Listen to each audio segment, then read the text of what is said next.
Welcome to Frank. Remember, to illustrate these videos, we're using sample company Jones Arc, a 10-staff company with over 3 years in the market and 2 ongoing projects. Meet the family. They'll show you how things work. Jones Arc already has a studio management plan with all features working. In this Play with Frank series, we're going to show you 9 videos to explain each feature. In today's video, we're going to learn how reports work. Peter wants to see the status and information summary of the last project he's been working on. So he opens the Relevant Activities tab, and within the recent projects, he selects Play with Frank. He goes to Reports, and this screen appears where he'll access 4 different kinds of reports. Reports that are marked with a black key are classified.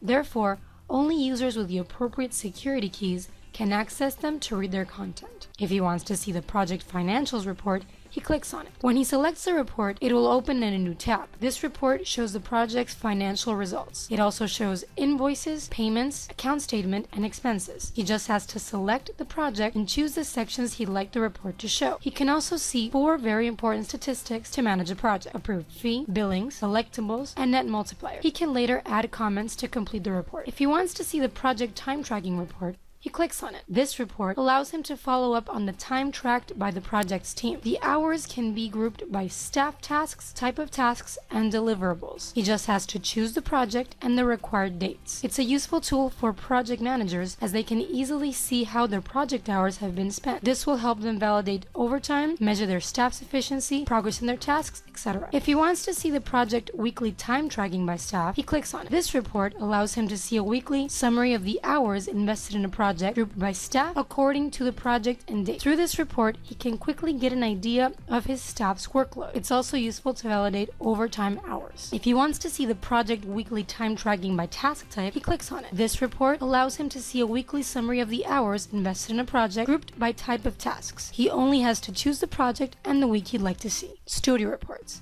We've seen the reports Peter can get from each specific project. Now, if we wanted to see the company's general reports and all its ongoing projects, we should go to the Reports option of the main menu. That's where we'll find all the information of all the projects in one place. We'll then access a new menu that contains the Studio Performance Overview, Staff Datasheet, and Who is Who reports. These can contain information about one or all of the company's projects. If he wants to see the Studio Performance Overview, he clicks on it. This report allows Peter to clearly see the key data of the project. He can choose to see the results of only one project, of only one client, of only one business unit, or of all the studio. He can also choose to see all the projects, not just the active or the closed ones. What's interesting about this report is that it doesn't just report data, it also shows an information summary that allows Peter to see the exact progress of his projects. If he wants to see who is who, he clicks on the report. This one is very useful for a brand new staff member who'd like to quickly get to know their new coworkers. Here, Peter will only be able to see the staff that has an assigned position within the company. If he wants to see the staff datasheet report, he clicks on it. This one shows the staff's basic information as well as the worked hours. He just has to choose the staff he'd like to see. This is very useful for human resources and for project managers, as they can see the staff's expertise and set up teams accordingly. So these are the company's global reports that can be seen in the Reports menu. Like we said earlier, access to reports depends on the specific role of each company staff member and the level of access they've been granted. For example, if Mark, a team member, wanted to access the reports, he wouldn't be able to see the Studio Performance Overview or the Project Financials report. He'll only be able to see his own time tracking information. Thank you for watching. In the next video, we'll show you how deliverables work.